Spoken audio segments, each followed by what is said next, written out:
प्रिय दोस्तों, आज मैं आप लोगों को एक ऐसी कहानी सुनाने जा रही हूँ जो कि ठाकुर जी का भक्त था और ठाकुर जी को ही चुरा कर ले गया। हरपाल नाम का एक भक्त की वह खूब भजन करते थे, खूब साधना करते थे, नाम जप करते थे, कथा सुनते थे, लेकिन वह विवाह नहीं कर रहे थे। क्यों? उनकी इच्छा थी कि जैसा मैं भजन करता हूँ, जैसे मेरी भक्ति है, जैसा मेरा भाव ठाकुर जी के प्रति है, ऐसी कन्या मिले तो मैं करूँगा, नहीं तो जीवन भर ऐसे ही रहूँगा। तभी उनके किसी रिश्तेदार ने आकर के बताया, बोले तेरे लायक कन्या मिल गई मुझको। तो हरपाल जी बोले क्या क्या गुण है उस पर कन्या का? बोले उस कन्या ने शर्त रखी है, मैं उसी से ब्याह करूंगी जो रोज 1,000 संतों को प्रसाद बांटेगा।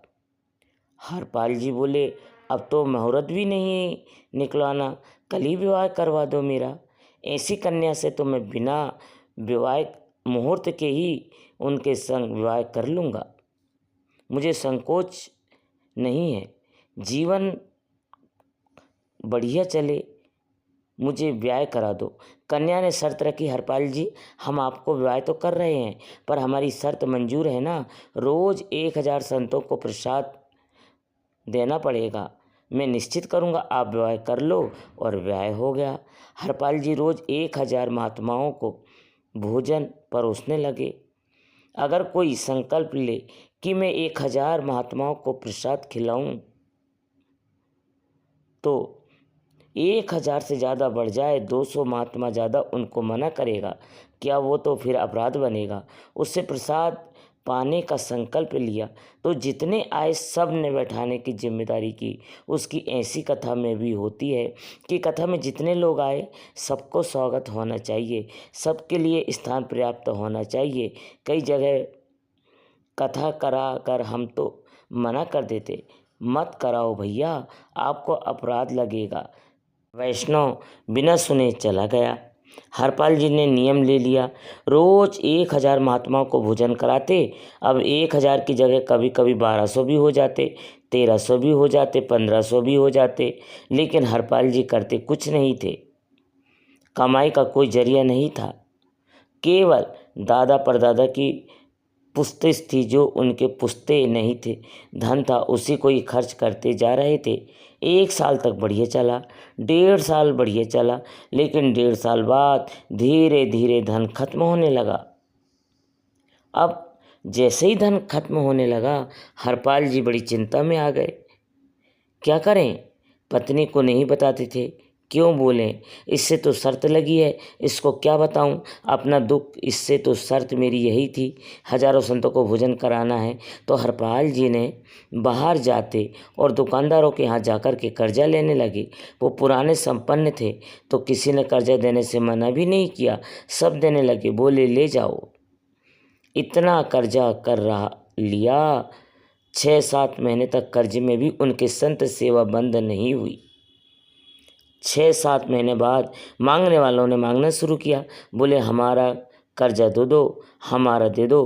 किसी ने नहीं दे पाए तो पूरे नगर में यह हो पाया कि भैया हरपाल जी अब जैसी स्थिति में नहीं है, कर्जा बंद करो। ये देते ही नहीं, पैसा लौटा के सब बिगाड़ने लगा, धन नष्ट हो गया, इज्जत चली गई, लेकिन उनकी संत सेवा नहीं रुकी। रोज संत सेवा करते। एक दिन मन में विचार करने लगे, अब क्या करूं, अब तो मुझे कोई कर्जा भी नहीं देता, गहने भी सारे बिक गए, धन भी सारा खत्म हो गया।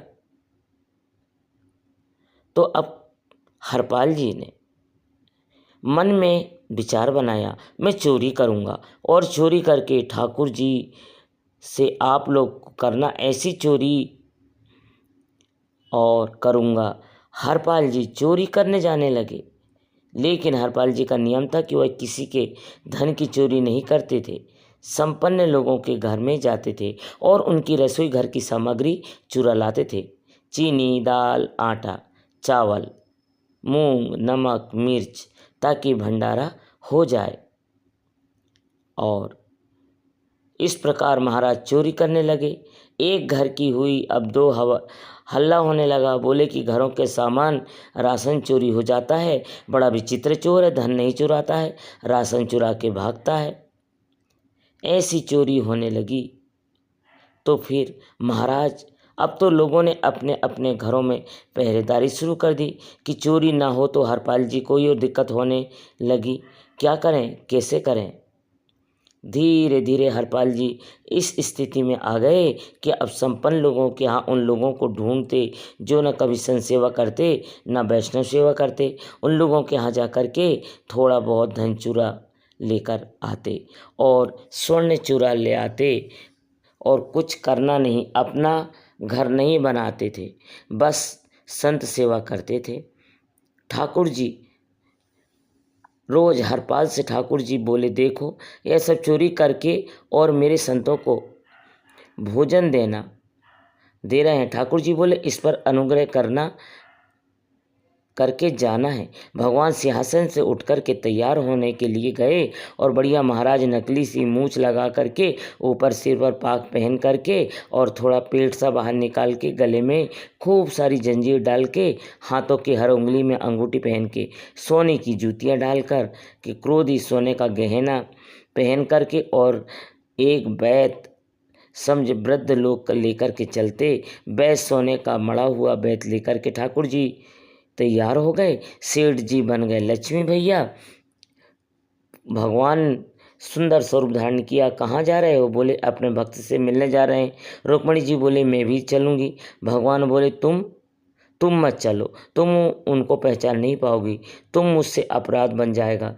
रुक्मणी जी एक सेठानी बन गई, ठाकुर जी सेठ बन गए और दोनों ने मन में विचार किया कि हरपाल जी को दर्शन देना है। और यहाँ हरपाल जी की स्थिति क्या थी? अब संत सेवा के लिए कहीं से भी धन नहीं मिल रहा था। तो हरपाल जी एक मार्ग पर जाकर के बैठ गए और सोचने लगे, कोई धनवान यहाँ से निकलेगा तो उसको लूट लिया जाएगा और लूट के भाग जाऊंगा, सारा धन संत सेवा में लगा दूंगा। इस तरह विचार बना रहा था, तभी उस मार्ग पर कोई और तो आया नहीं। ठाकुर जी सेठ बन करके आ गए और महाराज खूब सारे गहने पहन करके, पग बढ़िया से जड़ाऊ पाग पहनकर, ऐसे वस्त्र पहन करके और छम छम करते चलते आ रहे हैं। गहने ही बज रहे हैं ठाकुर जी के, ठाकुर जी का चले आ रहे हैं। हरपाल जी ने जैसे ही नेत्र खोल के देखा, ठाकुर जी के रूप, यवन और सबरी, उनके श्रृंगार को देख कर के हरपाल जी बोले, यह तो 1 साल के भंडारी की व्यवस्था आ रही है। सामने से इतने में सेठानी जी रुक्मणी जी भी आई। उनको ओहो, यह तो कम से कम 10 साल की व्यवस्था आ रही है। अगर यह दोनों लूट लिए जाए तो 10 साल चोरी नहीं करनी पड़ेगी। देखो कितना धन। संपन्न हरपाल जी के बगल में जैसे ही ठाकुर जी पहुँचे, हरपाल जी बोले, भैया जय श्री कृष्णा। प्रणाम। ठाकुर जी तो नाराज हो गए, क्या भगवान का नाम बोलता है सुबह सुबह? तुम सब लोग बड़े पाखंडी हो, ढोंगी हो। हमने सुना है इस गांव में एक भक्त रहता है, वो रोज रोज चोरी करता है और फिर कहता है संत सेवा करता है। ऐसी कोई बात की चोरी भैया करता है तो चोरी है, भले उससे भली संत सेवा करना हो। नाम उसका हम सब जानते हैं, भगवान का नाम मत लो हमारे सामने।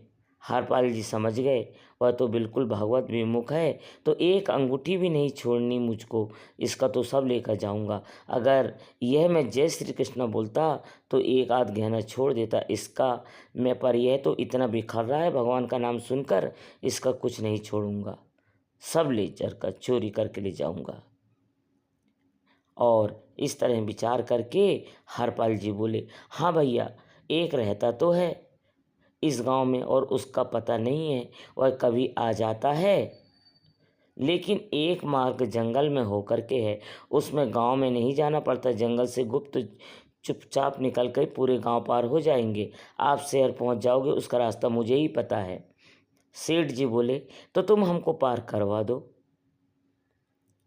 हरपाल जी बोले, मैं पार तो करवा दूंगा, लेकिन भगवान मेरे घर कुछ मेहमान आए हैं, उनके भोजन आदि की व्यवस्था के लिए मैं तो बाजार आया था। मेरे घर धन नहीं है, आप यदि मुझको दे देंगे तो मैं घर पर व्यवस्था करके आऊँगा, तुरंत आपको लेकर के गांव पार करा दूंगा। ठाकुर जी ने उसको कुछ सोने की मुहर दे दी। बोले, लो तुम अपने घर की व्यवस्था कराओ। हरपाल जी ने सामग्री खरीदी और घर पर पहले व्यवस्था करके आए। बोले, आज की व्यवस्था हो जाए, क्योंकि आज तो 10 साल का सब जोर करना समय लगेगा। पत्नी से कहा, भोजन प्रसादी बनाओ, संतों को खिलाओ। संत पूछेंगे मैं कहाँ हूँ, तो कहने कि आप लोगों को 10 साल की व्यवस्था करने गए हैं।